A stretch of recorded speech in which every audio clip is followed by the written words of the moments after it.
दोस्त किसी ने बड़े ही कमाल की बात कही है कि अगर तरक्की आसान लगे मेरी तो कभी मेरे पाँव के छाले देख लेना। जी हाँ, किसी भी एग्ज़ाम को क्रैक करने के पीछे स्टूडेंट्स का जो संघर्ष होता है, जो स्ट्रगल होता है, जो त्याग होता है, वो किसी छाले से कम नहीं। एक गांव में दो भाई रहता था जिनके पिताजी बहुत गरीब थे।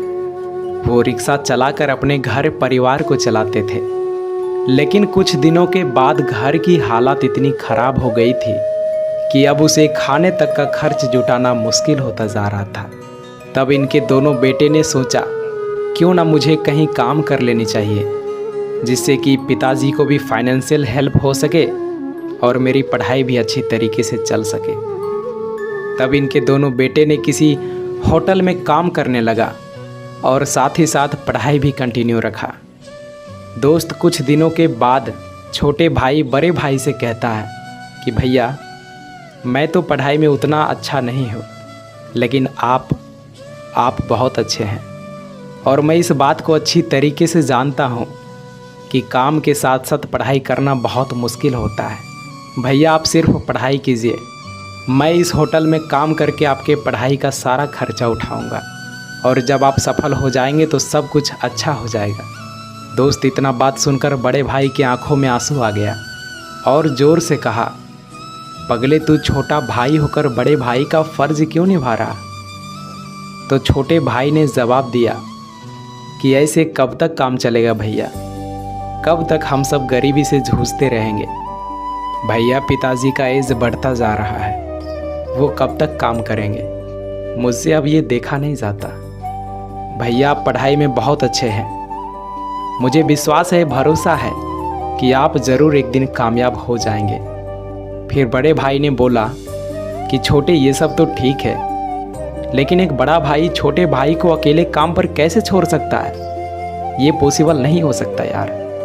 दोस्त, एक दिन की बात है जब इनके पिताजी को घरकुल योजना मिली और जब उस योजना का लाभ उठाने के लिए इनके पिताजी चेक लेने के लिए गए तो पता है, उस समय उस विकट परिस्थिति में भी उनके पिताजी से 3,000 का रिश्वत मांगा गया था और ऐसे हालात में भी उन्हें 3,000 देना पड़ा, क्योंकि उस समय इनके पास और कोई ऑप्शन भी तो नहीं था।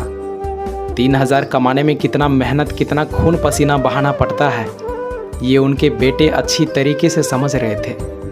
और यहीं से इनके बेटे के अंदर एक आग पैदा हुआ, एक जुनून जगा, आंखों में एक सपने पला कि मुझे भी एक अधिकारी बनना है। घूस लेने के लिए नहीं, इसे ख़त्म करने के लिए बनना है, ताकि एटलीस्ट हम जैसे गरीब लोग करप्शन का शिकार ना हो सके। तब इसने सोचा कि मुझे यूपीएससी निकालना है, चाहे कुछ भी हो जाए। अरे ना संघर्ष ना तकलीफ़ तो क्या मज़ा है जीने में।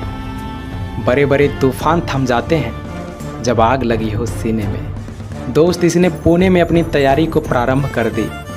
हालांकि तैयारी के दौरान बहुत तकलीफ़ें आई, बहुत समस्याएं आई, लेकिन फिर भी इन्होंने हार नहीं माना, क्योंकि अगर ये हार मान लेते तो इनके छोटे भाई जो दिन भर होटल पर काम कर रहे होते थे, जो होटल पे काम करके पढ़ाई के लिए पैसे भेजते थे, उनका संघर्ष बर्बाद हो जाता और अपने भाई का त्याग, पिता की मेहनत और माँ की उम्मीद पे खरा उतरने के लिए अपनी पढ़ाई में इतना व्यस्त हो गया कि अब इसे रात और दिन में कोई फ़र्क ही महसूस नहीं होता था।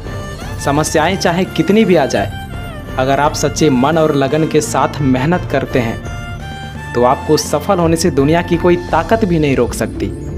और अपने पहले ही प्रयास में यूपीएससी को क्रैक करके इंडिया का सबसे यंगेस्ट आईएएस अधिकारी बनकर दिखा दिया।